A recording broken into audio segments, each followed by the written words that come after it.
اعوذ باللہ من الشیطان الرجیم بسم اللہ الرحمن الرحیم رب اشرح لی صدری ویسر لی امری واحلل عقدۃ من لسانی یفقہوا قولی۔ سورۃ المدثر آیت نمبر 1 سے۔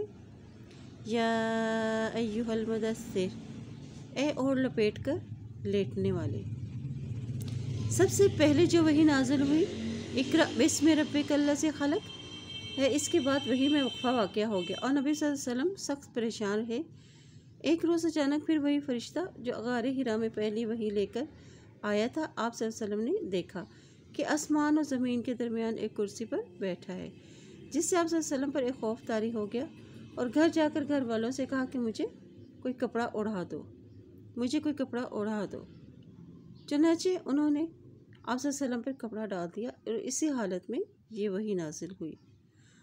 قم فانذر، کھڑے ہو جاؤ پھر خبردار کرو۔ قم یعنی اللہ نے جو حکم دیا ہے اس کام یعنی دعوت تبلیغ کے کام کو شروع کریں۔ کھلے عام تبلیغ کا حکم دیا جا رہا ہے کہ اب اعلانیہ طور پر تبلیغ شروع کریں، یعنی اہل مکہ کو ڈراؤ کہ اگر وہ ایمان نہ لائیں۔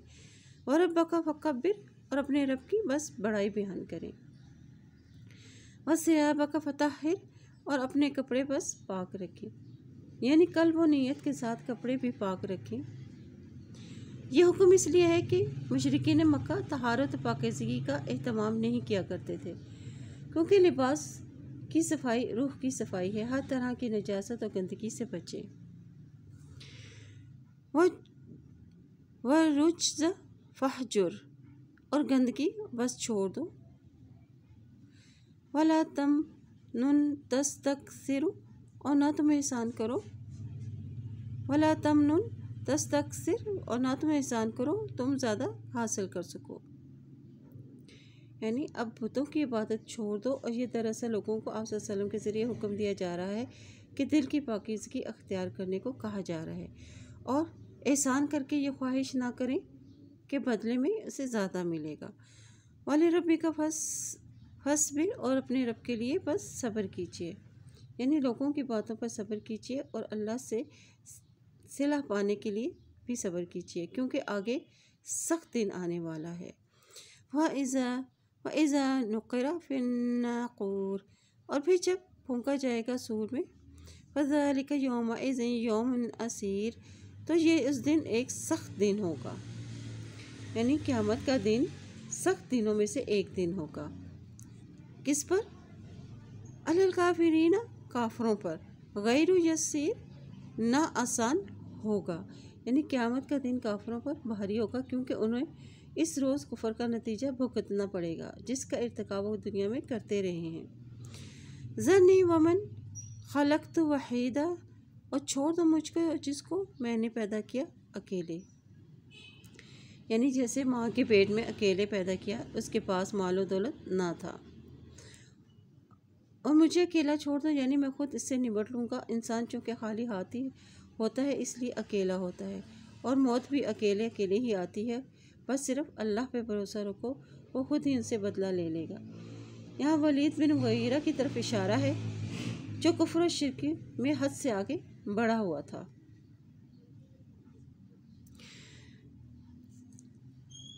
ولید بن مغیرہ یہ کلام عرب کا ماہر تھا، قرآن اس کے دل پر اثر کر چکا تھا، لیکن اپنی مال و دولت، اولاد اور سرداری کی وجہ سے ایمان قبول نہ کیا۔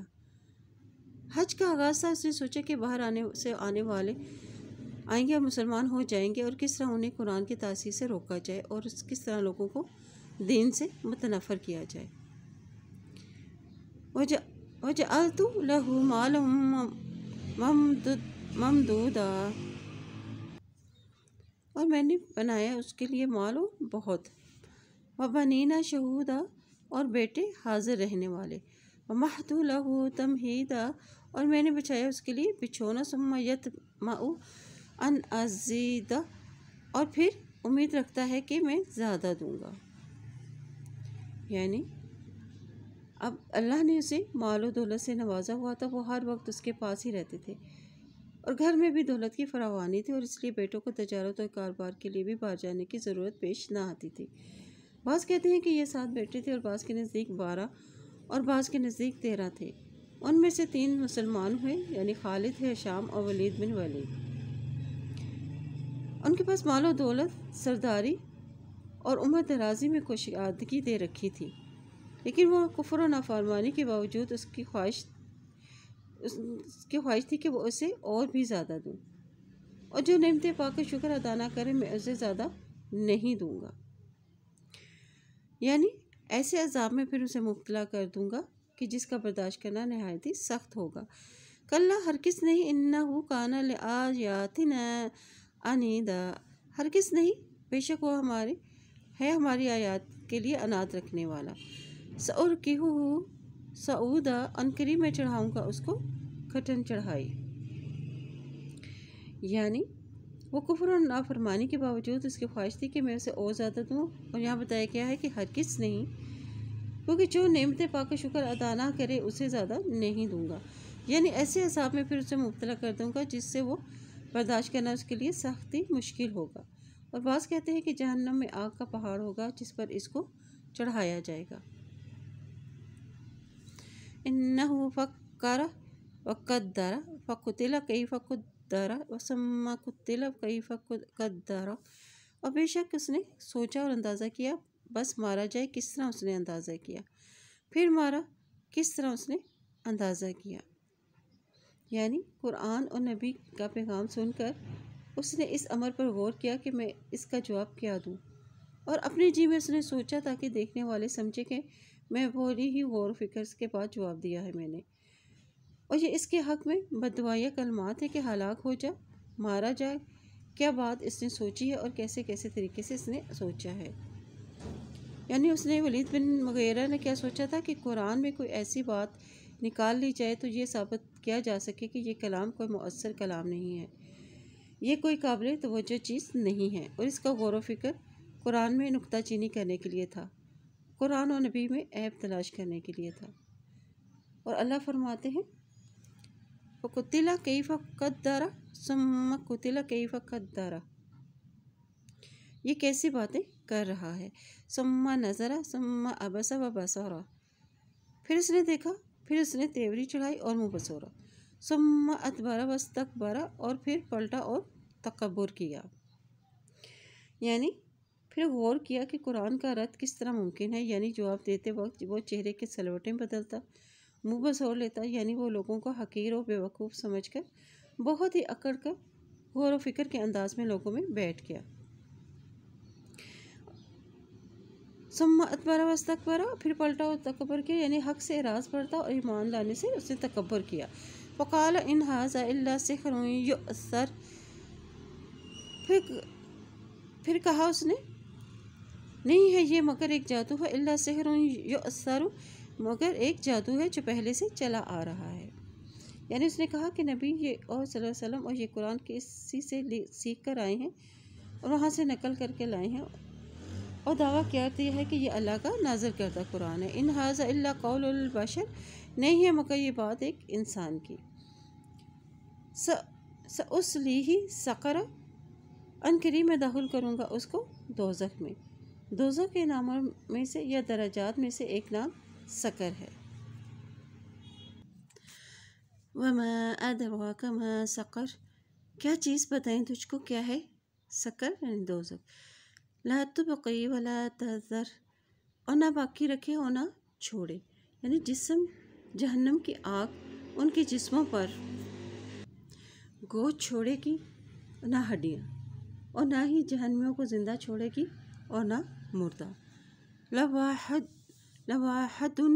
ذلل للبشر، جزا دینے والی ہے جسموں کو۔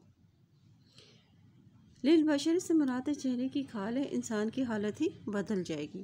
علیہ 19 اس پر 9 10 یعنی 19 ہیں۔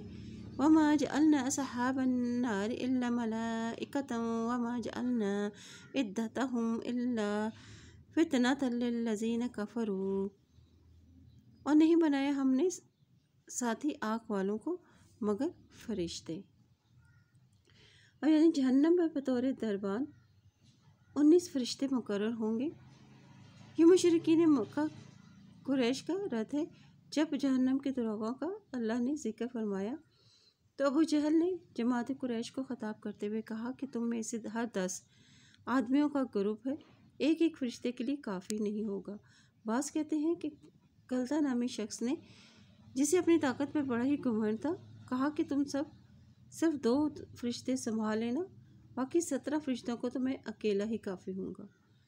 کہتے ہیں کہ اس نے نبی صلی اللہ علیہ وسلم کو کشتی کا بھی کئی مرتبہ چیلنج دیا تھا اور ہر بار شکست کھائی تھی، مگر پھر بھی ایمان نہیں لایا، اور یہ تعداد ان کے لیے آزمائش بن گئی تھی کہ آگ پر ہم نے فرشتے مقرر کیے ہیں۔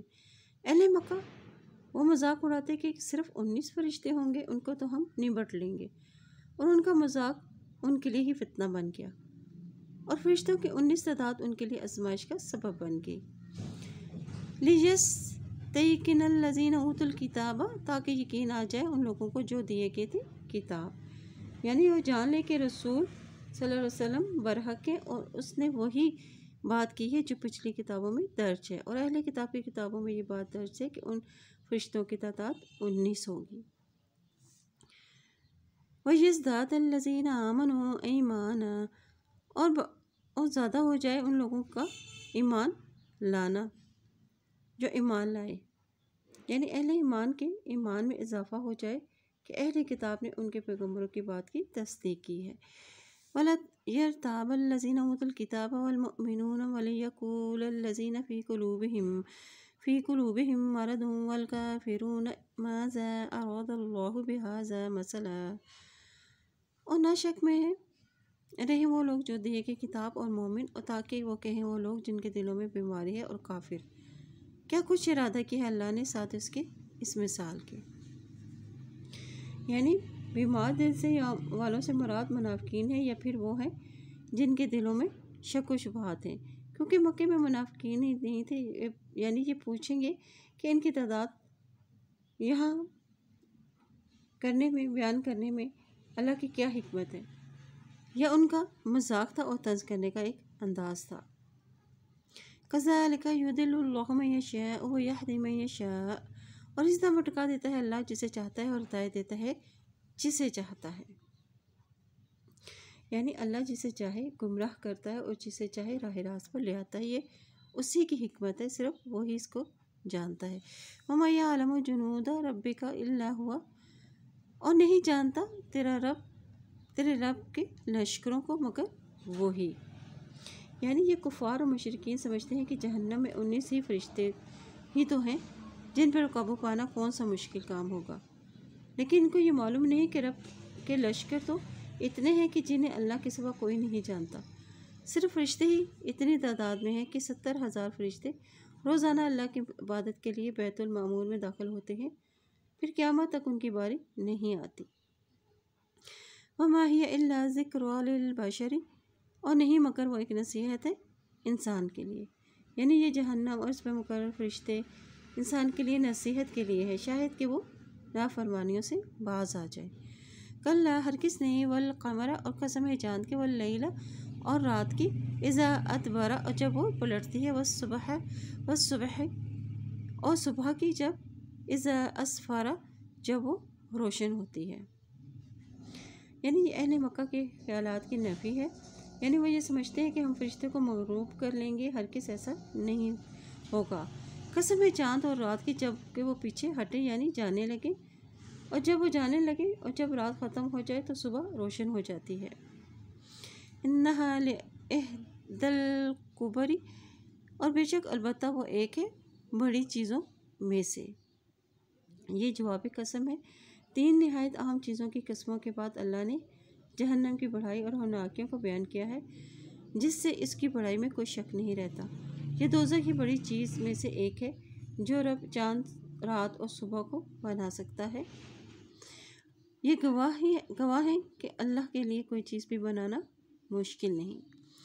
نذیرا للبشر، ڈراوا ہے انسان کے لیے، یعنی اس سے مراد جہنم ڈرانے والی چیز ہے، اور نبی صلی اللہ علیہ وسلم بھی برے انجام سے خبردار کرنے والے ہیں، اور قرآن بھی اپنے بیان وعدے اور وعید کے اعتبار سے انسانوں کے لیے نذیر ہے، اور یہ ڈراوے ہر ایک کے لیے ہیں جو ایمان لائے اس کے لیے بھی اور جو کفر کرے اس کے لیے بھی۔